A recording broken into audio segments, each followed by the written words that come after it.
আসসালামু আলাইকুম। দেশ ও বিদেশ থেকে যেখান থেকে ভিডিওটা দেখবেন সবাইকে আসসালামু আলাইকুম।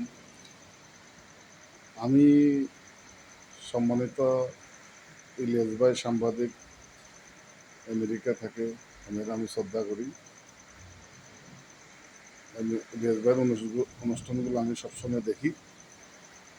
আজকে ইলিয়াস ভাই আর কল্যাণ অলি আহমেদ বীর মুক্তিযুদ্ধ স্যার যেটা আলোচনা করছেন, বাংলাদেশের জাতীয় সঙ্গীত পরিবর্তন করা দরকার। এটার জন্য আমরা বাংলাদেশের 18 কোটি মানুষ একমত আছি। এটা দ্রুত পরিবর্তন করা দরকার। ইনশাল্লাহ আমাদের বিএনপি বিএনপির পক্ষ থেকে এটা সবাই আমরা দাবি করতেছি। ইনশাল্লাহ আমাদের বেগম খালেদা জিয়া, দেশ নেত্রী বেগম খালেদা জিয়া, এটা ইনশাল্লাহ জনগণের সমর্থনে যদি ক্ষমতা আসে এটা পরিবর্তন করবে, আমার এতটুকু বিশ্বাস আছে।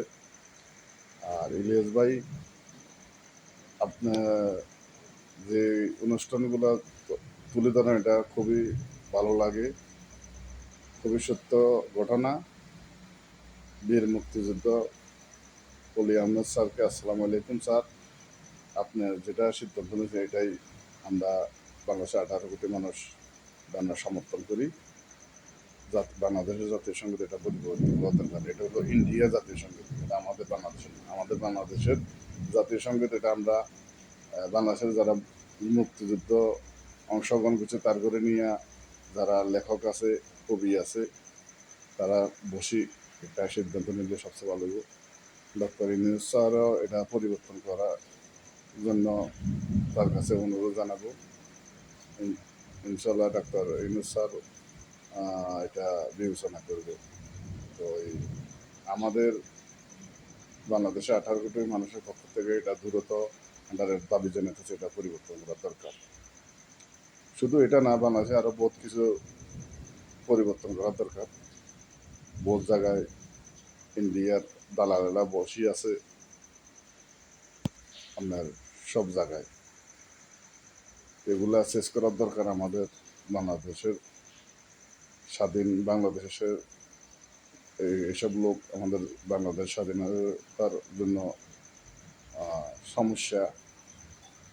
তো যেগুলা বাংলাদেশের বিপক্ষে ইন্ডিয়ার দালাল বসে আছে বাংলাদেশে, এটা বিভিন্ন পদে পদে বসে আছে, এগুলা সরাবের দরকার অতি দ্রুত।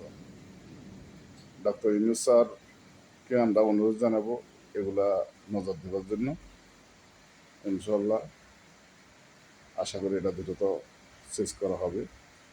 বাংলাদেশের সুন্দর একটা নির্বাচন দিব ডক্টর ইউনূস স্যারে। এটা আমরা বাংলাদেশের 18 কোটি মানুষ, এটা আমরা অবশ্যই এটা আমরা দেখব।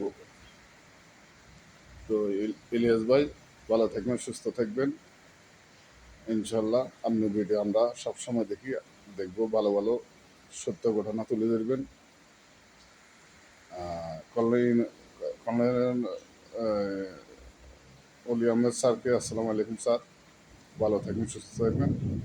সত্য ঘটনাগুলো আপনারা বলবেন না, তাহলে আমরা জানতে পারবো। আমি ফেনী সোনাগাজীর ছেলে বলতেছি। আমি বর্তমানে আছি সাউথ আফ্রিকাতে। ইনশাল্লাহ সবাই দোয়া করবেন। আসসালামু আলাইকুম। সবাই ভালো থাকবেন।